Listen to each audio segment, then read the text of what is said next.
அன்பு உறவுகளுக்கு வணக்கம். நான் உங்கள் நாகை மக்கள் அதிகாரம் ராஜ்குமார் பேசுகிறேன்.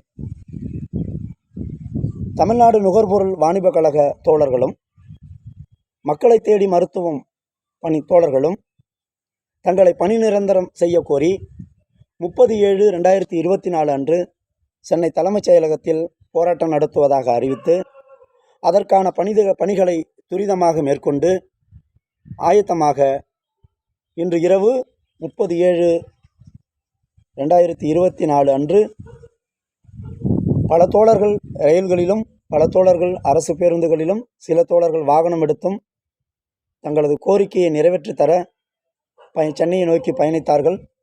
30/7/2024 அன்று தமிழக காவல்துறை கொள்ளிடம் ஆற்றில் வைத்து தமிழ்நாடு நுகர்பொருள் வாணிப கழக தோழர்களையும் மக்களை தேடி மருத்துவம் தோழர்களையும் கைது செய்திருக்கிறார்கள். அவர்கள் கோரிக்கை என்ன?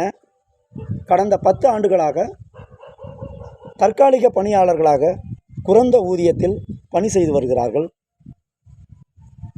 எங்களை பணி நிரந்தரம் செய்து தாருங்கள் என்று அவர்கள் கோரிக்கை வைத்து அரசினுடைய கவனத்திற்கு எடுத்து செல்வதற்காக அவர்கள் சென்றார்கள்.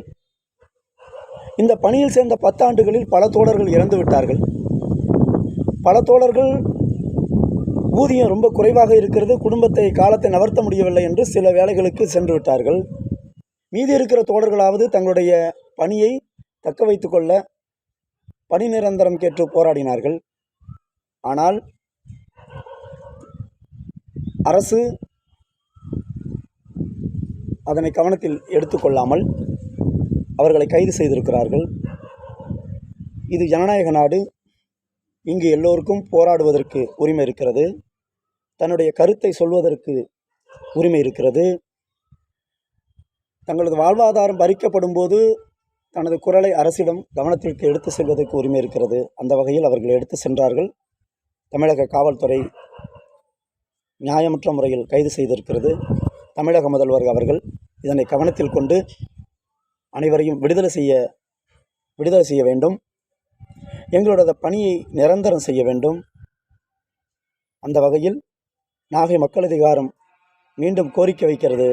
அத்தனை பணியாளர்களும் உடனடியாக பணி நிரந்தரம் செய்யுங்கள், அவர்களை விடுதலை செய்யுங்கள் என்று நாகை மக்கள் அதிகாரம் கோரிக்கை வைக்கிறது. நன்றி, வணக்கம்.